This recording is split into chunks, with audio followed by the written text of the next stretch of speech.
langue Congo, dans la langue Chuluba, dans toutes les langues. Arracher signifie Kutula. Kutula. La mondialisation pour justement ce commun du mortel, c'est arracher. Gâchette se trouve en RDC. La gâchette, c'est pas le Congo. C'est l'homme qui est au Congo. C'est qui va. Donc, le cultiver, c'est celui qu'on a arraché pour qu'il soit humain. Parole prophétique de Papa Diangenda, quand il disait chaque fois que la RDC, c'est l'espoir du monde. Nous allons nourrir le monde entier. Mais c'est ce que les puissances ont pensé en 1885, lorsqu'ils ont estimé qu'il faut créer un État puissant ici, qui doit être perpétuellement ouvert à la santé. Bonsoir chers téléspectateurs de Canal Futur Télévision, bienvenue à ce nouveau numéro de votre émission Relecture. Une émission citoyenne qui revisite les pages nobles de notre histoire face aux urgences de l'actualité. Aujourd'hui, nous traitons un sujet aussi très important après le passage du président de la République, Félix Tshisekedi, aux États-Unis. À l'occasion de l'AIPAC, il a présenté son vœu publiquement de soutenir le plan Trump pour la paix en Israël, mais aussi renouer les relations entre Israël et la République démocratique du Congo. Une question qui a fait couler beaucoup d'encre et salive. Tout le monde a interprété de sa façon. Il y a ceux-là qui ont apprécié. Et il y a aussi beaucoup qui ont critiqué la position du chef de l'État. Mais il existe des relations vieilles entre la République démocratique du Congo et Israël, non seulement sur le plan politique, mais aussi sur le plan spirituel. Rappelez-vous, le président de la République a dit qu'il y a des similitudes entre la RDC et Israël, mais aussi il va faire un rapprochement sur le plan spirituel. C'est pourquoi dans cette émission, nous analysons la question sur le plan politico-spirituel.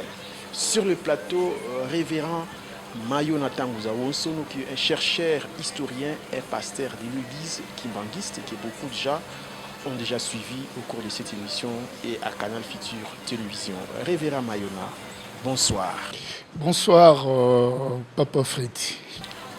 Bienvenue à notre émission, une fois de plus, à Canal Futur Télévision. Je vous en prie. Et à cette émission Relecture. Et je vous avais présenté comme pasteur kimbanguiste, chercheur, historien. La question israélo-palestinienne, israélo-palestinienne oui, mais relation israélo-congolaise, telle qu'évoquée par le chef de l'État, a causé beaucoup de tollé. Mais en tant que kimbanguiste, nous aimerions savoir d'abord le niveau de relation et le type de relation que votre Église entretient souvent avec le pouvoir politique. On commence par Kasavubu, Mobutu, Kabila, le père et le fils, jusqu'à Félix Tshisekedi. Est-ce qu'on peut savoir un peu plus sur ces relations dont certains vous accusent des opportunistes et les autres disent l'Église n'a pas de vision claire sur certaines questions politiques? Merci, Papa Freddy. Tes questions, tu n'as pas posé une seule question, plusieurs à la fois. Je vous remercie d'abord de m'avoir associé dans cette émission. Elle est si intéressante compte tenu de sa thématique. Elle est aussi un peu trop pointue compte tenu du contexte dans lequel nous voulons aborder ces sujets. Bon, d'entre le jeu, je dirais l'histoire de l'église kimbanguiste est une partie de l'histoire du Congo. Ça n'en déplaise à ceux qui n'aiment pas entendre ça. Parce que quand vous parlez d'un courant religieux qui a engagé la domination, qui a facilité la domination du Congo, nous faisons allusion au courant catholique. Il fut un moment aussi, un grand courant religieux qui surgit par la puissance du Saint-Esprit à travers Papa Kimbangu, fera quoi?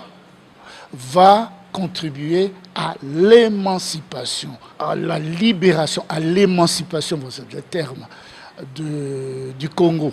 C'est le courant kimbanguiste. Donc, vous parlez de l'Israël, vous parlez du Congo, le rapprochement.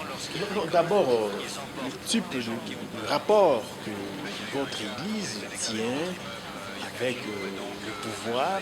On a vu sous Mobutu, dirais, une moboutisation de l'Église. Nous avons vu sous Joseph Kabila, finalement, kabilisation de l'Église, l'emblème de l'Église. Alors, finalement, on ne comprend pas, les gens ne comprennent plus rien.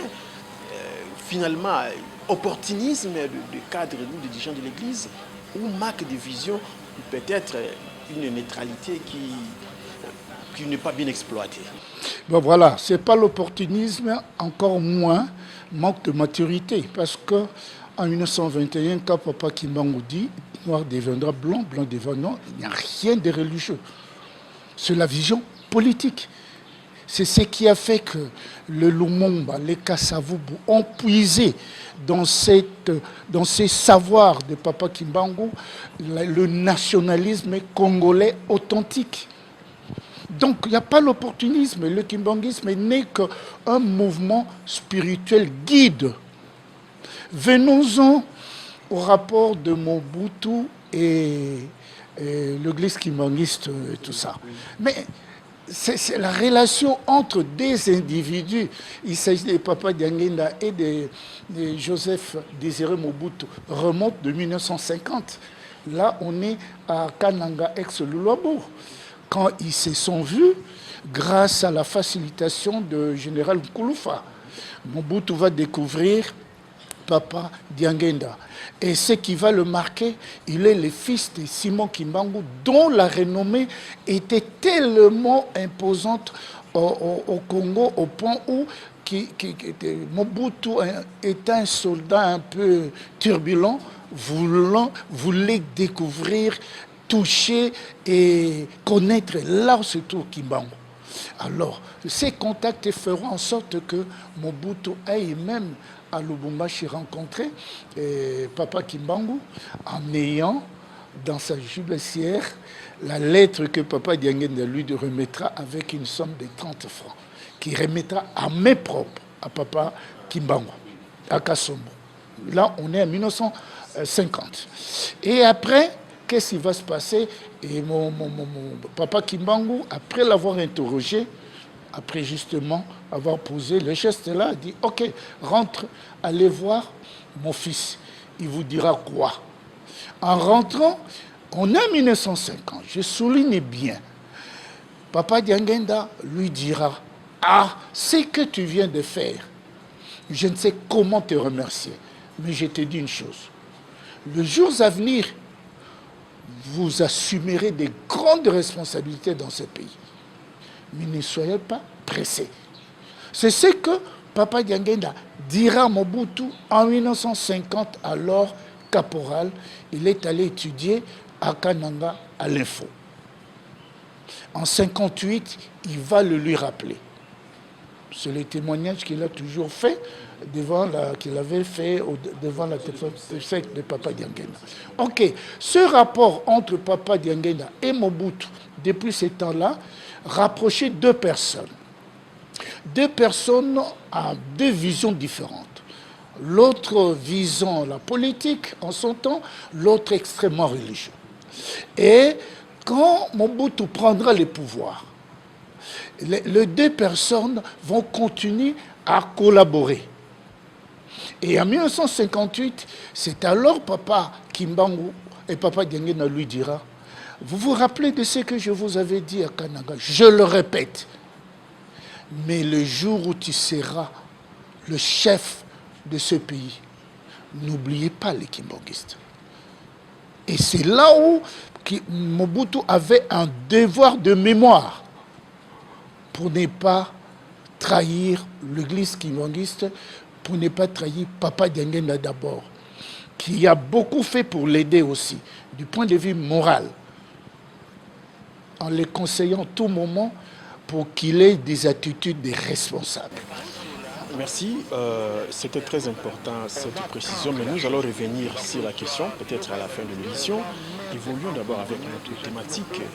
Attaque historien, chercheur, à quel niveau ou historiquement le rapport entre Israël et la RDC? Bon, c'est une question très intéressante. Ces rapports datent d'avant même 1960. Vous savez, après la reconnaissance de l'église kimbanguiste, La reconnaissance de l'église Kimbangiste a été faite le 1er décembre 1960 par le président Kasavubu. L'acte portant reconnaissance portait le numéro Justice 2/149. Alors cet acte confirmait l'existence de l'église Kimbangou en tant qu'institution et confirmait aussi Papa Dianguéna comme étant le représentant légal. À partir de là, les actions que posait Papa Dianguéna intéressaient l'ambassadeur d'Israël ici en RDC, en République du Zaïre, à l'époque, ex-Zaïre du Congo. Alors, chaque fois, cet ambassadeur était marqué par la culture, par la religiosité kimbangiste qui le rappelait le christianisme primitif, avec les principes et la rigueur, la solidité spirituelle. Et ces messieurs fera quoi? Il fera un rapport intéressant, important au niveau du gouvernement israélien. C'est alors Madame Golda Meir, alors Premier ministre, trouverait intéressant d'inviter Papa Dianguéna. Et celui-ci fera sa première visite en octobre 1961 en Israël. En y arrivant, les autorités hébraïques doutaient de son âge. Il dit, avec cette jeunesse que tu as, tu ne peux pas être le fils de Simon Kimbangou. Il dit, non, je suis le 3e. Il dit, non, nous doutons encore. Et ministre Mendes, chargé du culte du gouvernement israélien, va, sur l'instruction du Premier ministre, alors Madame Golda Meir, va faire quoi? Va poser un problème à Papa Dianguéna. Lequel? C'est de lui demander si tu es le vrai fils de Simon Kimbangou. Sur instruction de la hiérarchie, nous vous demandons une chose. Vous priez, vous demandez à ton père, nous les connaissons. Nous connaissons Simon Kimbangou, ne vous en faites pas. En Israël, 1961, je souligne bien. Nous connaissons votre père. Si vous lui demandez, toi, tant que fils, il va vous écouter. Il y a plusieurs mois, il ne pleut plus ici, en Israël.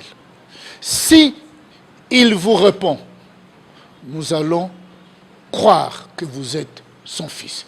Si le contraire se produit, messieurs, demain, fermez les bagages, rentrez parce que vous, le noir, vous êtes que des aventuriers.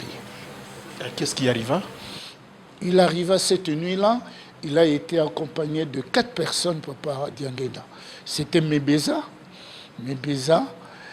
Louvanga, il y a eu Papa Nkimou, qui faisait partie, c'est les anciens de l'église connaissent, il y a Papa Chimanga, qui faisait partie, il y a Papa Mwendi, qui faisait partie de la délégation, et Papa Kalamvouila. Ça, je le cite pour des raisons historiques. Et ils vont se retirer dans leur hôtel, King David, c'est là où ils étaient logés. Après concertation, ils vont poser le problème à Papa. Papa va leur poser le problème, Papa Dianguéna. Voilà ce que le gouvernement israélien nous demande. Qu'est-ce que nous devons faire? Le 4 qui l'ont accompagné dit, Papa, nous devons être sincères. Ça, ce n'est pas notre problème. Vous êtes capable de résoudre ce problème. Nous te connaissons. Nous rentrons dormir. C'est à vous à faire le travail tel que ton père t'a demandé. Et ils sont sortis tous. Quand ils sont sortis, après cette prière des heures, Papa Dianguéna, 1 heure après, il a plus de 10h du matin jusqu'à 10h. Et Madame Golda Meir va appeler le ministre Mendes. Il dit, appelle. Papa Dianguéna dit, ok, nous confirme qu'il est le fils de Simon Kimbangou. qu'il visite l'Israël comme bon le semble. Nous n'allons pas l'empêcher. Il confirme ainsi ces liens qui existent entre le Congo démocratique et l'État d'Israël. Parce que dans le monde, il n'y a que 2 nations où Dieu avait visité en tant qu'humain. La nation d'Israël avec Jésus de Nazareth, le Christ, et la République démocratique avec Papa Simon Kimbangu comme étant le Saint-Esprit. N'en déplaise aux gens. Et il le disait, il est vraiment l'envoyé de Dieu. Donc Christ avait promis. Là, en Israël. En Israël. Et après avoir fait cet exploit noble qui n'apparaissait indifférent les autorités israéliennes, qu'est-ce qu'ils ont fait? Ils feront de Papa Diangenda membre du comité de la reconstruction de la Nouvelle Jérusalem. Membre Du comité de la reconstruction de Jérusalem. De Jérusalem. Et pourtant, vous réclamez la Nouvelle Jérusalem en Kamba. Mais non, ça se passe comment? Oui, mais Nouvelle Jérusalem, c'est cette Jérusalem-là. Parce qu'en Israël, on n'a que le mur de lamentation qui symbolise ça. Parce que Jérusalem, ça devient un coin où il n'y a que la guerre, il n'y a que les disputes entre 2 frères, Ismaël et l'autre. Tu vois, Jacob, quelque chose comme ça.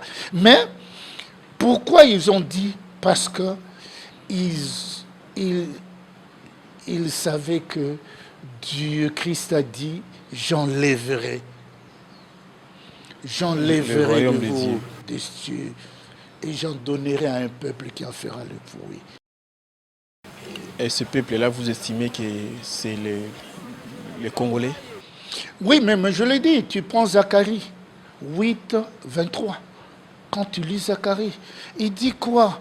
Il dit, on suivra les Juifs. Il les suivra pour les tenir par le bout de leur pan pour qu'il leur montre là où ils trouvent Dieu. Parce qu'ils vivent avec eux, avec ce Dieu. C'est pas en Israël. Révérend Mayona, le similitude auquel, ou le prétendu similitude entre Israël et la RDC, ça se trouve à quel niveau et sur quelle base exactement? Au niveau biblique, au niveau spirituel, sur base de principes. Parce qu'il y a eu 3 grands courants à l'époque qui ont dominé, religieux, qui ont dominé le monde.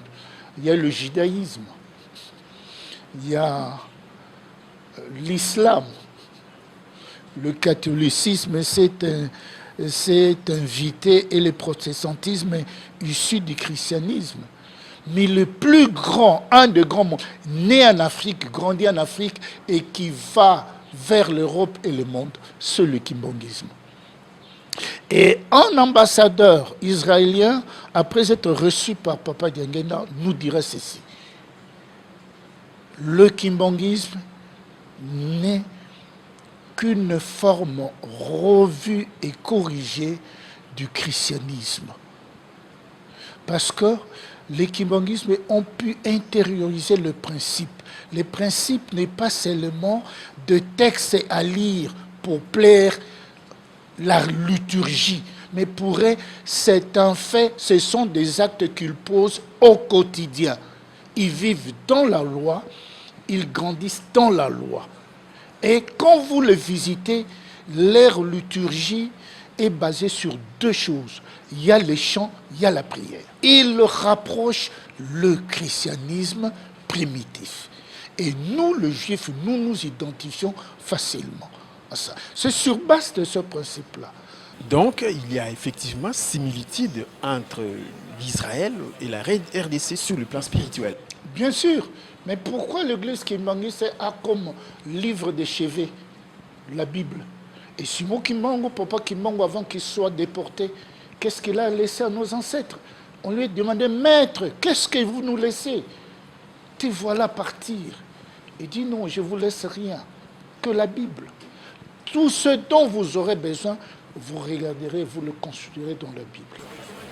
Révérend Mayona, le président de la République, Félix Tshisekedi, il prend le pouvoir, il invite votre chef spirituel ici à Kinshasa.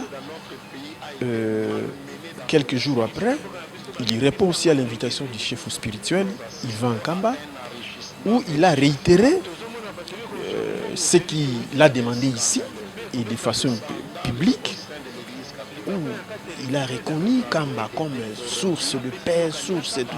Il a vraiment dit des choses auxquelles beaucoup ne s'attendaient pas. Et il quitte Kamba, il s'envole pour Rome, il invite Pape au Congo en 1921. Il quitte Rome, il va aux États-Unis à l'occasion de l'AIPAC. Il renoue les relations. Il présente son vœu de renouer les relations avec l'Israël et en promettant aussi d'inviter le grand rabbin juif au Congo, sans préciser l'année. Finalement, on ne comprend pas la position du président de la République. Il y a certains qui disent, est-ce que Félix Tshisekedi ne bouge pas certaines choses sur le plan spirituel sans qu'il nous se rende compte, avec tout ce que vous venez de relater ici comme relation ou similitude spirituelle entre l'Israël et la RDC? Ça peut être vrai. Il est en train de bouger certaines histoires sans qu'il les sache. Mais je ne vais pas utiliser les termes que les autres utilisent. Dans l'inconscience, je dis non. Il n'est pas inconscient. Voilà. Il bouge parce que les choses spirituelles dépassent l'entendement humain. Il bouge parce que le Congo, c'est un pays de destin. C'est au Congo que Dieu se révélait que Adam et Ève étaient de noirs. C'est au Congo. On est vers les années 81, papa Diengenda lâche du lest là, et ça bouge tout le monde. Aujourd'hui, c'est tout le monde qui mord dans la maison pour dire ok, ils avaient raison, mais maintenant il faut chercher comment scientifiquement justifier ça. Prouver. Et les choses évoluent parce que au-delà de la connaissance de la science, il y a toujours le secret que Dieu seul garde. Parce que Dieu est la source de la connaissance. Revenons-en maintenant sur ces différents aspects. Il va en Kamba, il dit, il va à Rome, il invite, il va là-bas, il consulte des rabbins, tout ça. Il va recoller les morceaux qui étaient longtemps en état de miettement. Ah oui, Rome connaît que c'est la RDC. Parce qu'il y a une force spirituelle qui agit en RDC, qui va au-delà des attendements des humains. Ça, c'est vrai. Tout ce que moi, je trouve un peu, pas suspect, mais qui paraît un peu trop, non, pas trop bien, mais sur lequel il doit beaucoup réfléchir, c'est qu'il ne fasse pas de toutes ces déclarations une sorte de chapelet de bonnes intentions. Tout ce que je refuse, c'est ce qu'il a entamé, c'est une très bonne démarche pour faire revenir le Congo au cœur des actions de transformation dans le monde. Parce que ce n'est pas pour rien, Franck Fanon a dit, l'Afrique a la forme d'un revolver, mais la gâchette se trouve en RDC. La gâchette, ce n'est pas seulement cette pièce sur laquelle il faut appuyer pour libérer la balle, tout ça de la chambre. Non, c'est aussi une certaine source d'intelligence aussi. Donc, Fafano a utilisé une métaphore auquel les Congolais ne parviennent pas à l'exploiter et à savoir un peu plus. Ok. Alors, je veux revenir sur quelque chose qui a émietté les relations entre le Congo et l'Israël. Nous sommes là en 1967. 67, le 4 octobre, Mobutu tient son discours à l'ONU. Et dans son discours, il lâche une phrase assassine. qui dit entre un frère et un ami, le choix est clair. Au moment où Israël était avec l'Égypte. Alors, en lâchant cette phrase, ça dérangeait l'État hébreu. Il dit entre un frère et un ami, le choix est juste. Nous choisissons les frères, qui sont les Égyptiens. Et les Israéliens sont des amis. À partir de ce moment-là, il y avait une relation assez timorée entre le Congo et l'Israël. Mais il n'y avait pas rupture. Non. Et du point de vue spirituel, ça continue parce que chaque fois, Papa Diangenda a été invité comme membre du comité de la reconstruction de Jérusalem. Et il répondait quelquefois, il ne répondait pas, il envoyait quelqu'un d'autre. Ou bien personne n'y allait, compte tenu de rapports qu'il y ait l'État d'Israël avec nous. Évoquons quelque chose avant d'aller d'évoquer peut-être 2-3 points avant de terminer notre émission. Ce triangle-là que le président trace ou a tracé, ce triangle RDC, États-Unis, Israël, ça peut produire quoi? Bon, vous savez, si nous sommes souvent embêtés, les États-Unis pour beaucoup. C'est la plus belle femme, ne donne ce qu'il a. Ça, le Congo, c'est une poule aux œufs d'or. Les États-Unis ont un regard dessus. Quand vous allez en Italie, Rome a un œil. Regardons sur la RDC parce qu'il y a une source spirituelle intarissable. Il ne peut pas s'en passer. Quand vous allez maintenant en Israël, nous avons des liens séculaires. Parce que vous ne pouvez pas parler de Papa Kimbangu sans faire allusion à Jésus-Christ. Et Jésus-Christ a promis un consolateur. C'est lui-là est venu. Et quand vous lisez la Bible, tout ce qui s'est passé dans la Bible, et si on fait la description de l'espace politique et tout ça, vous vous retrouvez quelque part aussi au Congo. Il y a un mystère qui s'est passé au Congo qui se ressemble avec ce qui s'est passé en Israël. Donc, il y a des liens qu'on ne peut jamais briser et qu'on ne peut jamais laisser dans un état latent, qu'il faut toujours réchauffer. C'est ce que le président fait. C'est pas mal. Le résultat, c'est chercher à confirmer le leadership de la RDC sur le plan politique, sur le plan spirituel, sur le plan militaire aussi. Nous ne sommes pas le moindre. Parce que les grands instructeurs à l'époque étaient des Israéliens au niveau de Kiboumango et consorts. Tu vois, à un certain moment, il y a eu rupture. Et les soldats congolais sont parmi les meilleurs qu'on compte dans le monde, et surtout en Afrique. Tu vois, toutes ces histoires font que le président de la République, il n'a pas agi seul, il a des consultants qui lui a vendu aussi, qui lui ont donné certains conseils. Ceux qui se sont dit avec Papa Simoki Mankian, personne ne le sait. Voilà, Révérend Mayona, rentrons un peu dans ce que j'avais mis au frigo. Revenons toujours à l'histoire parce que notre émission se relecture. Chers téléspectateurs, nous parlons de relations israélo-rdéciennes sur le plan spirituel des origines à nos jours. Sur le plateau, nous sommes avec le révérend Mayona Tangouzao-Sono Giscard, le chercheur, historien, pasteur de l'église kimbanguiste. Vous l'avez certainement compris, lorsqu'il fait toujours allusion à son chef spirituel, voilà, vous avez compris qu'il est kimbanguiste. Et revenons à l'histoire ici au Congo, avec le président de la République, parce qu'il est au centre de l'action politique et pour le moment. L'histoire de son parti nous renseigne qu'à un certain moment, la délégation de l'UDPS, je le dis, est allée voir votre chef spirituel à 2 reprises après qu'il y ait eu un couac ou de malentendu avec le chef spirituel. Est-ce que vous pouvez nous dire un peu qu'est-ce qui s'était passé entre le président Tshisekedi Wamulumba ou l'UDPS avec Diangenda? C'est l'histoire, c'est très important. Ah oui, ça c'est intéressant.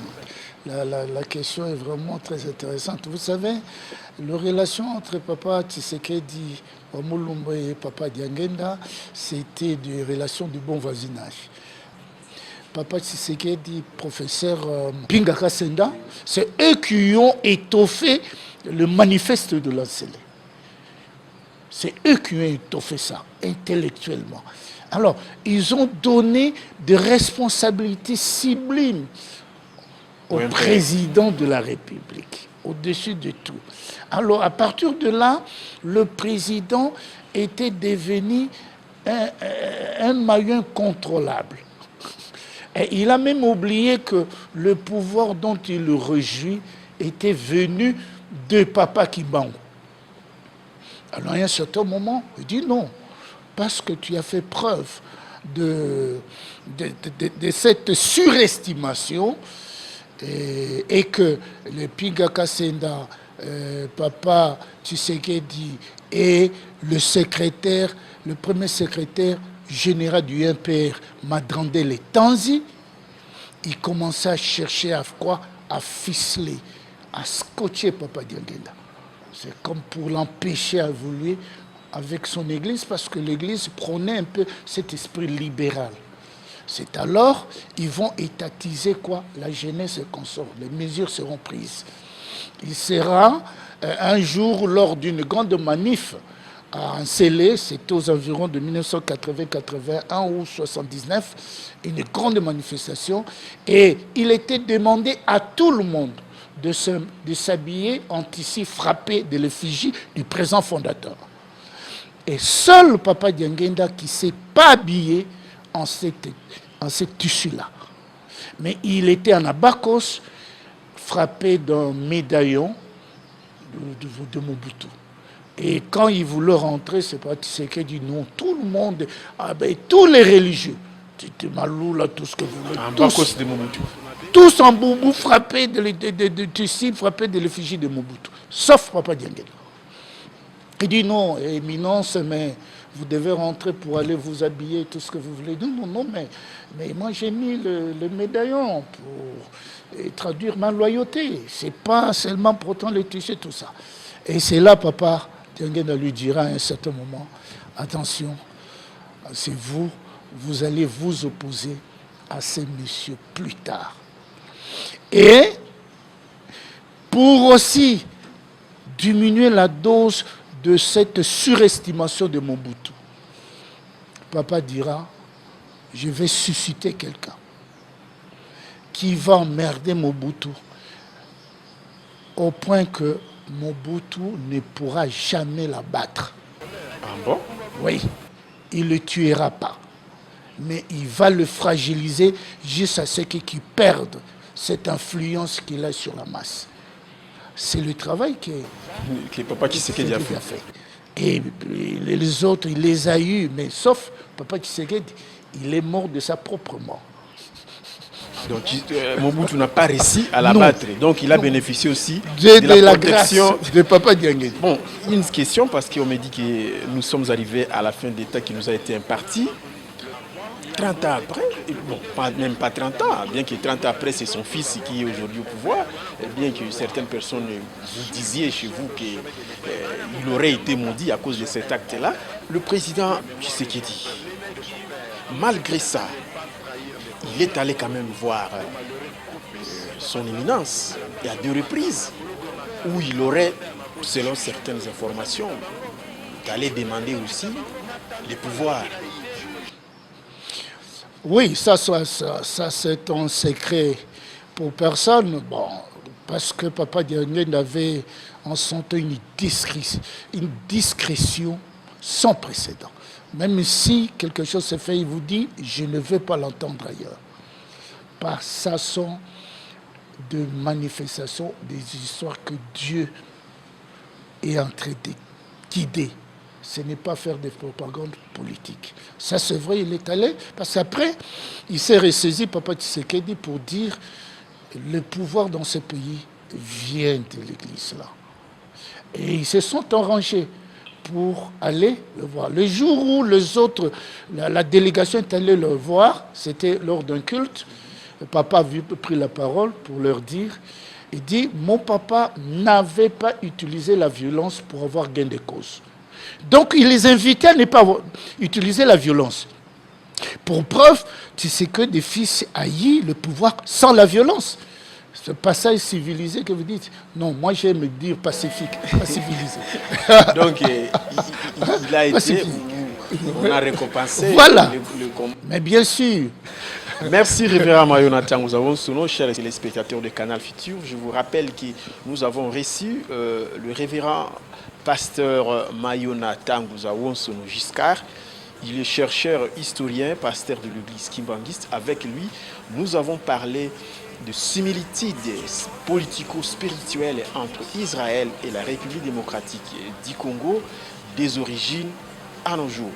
Vous l'avez suivi, c'est vrai, on ne peut pas tout terminer à une émission. Nous allons peut-être inviter quelqu'un d'autre, ou lui encore, pour aller un peu au-delà de ce que nous avons dit aujourd'hui.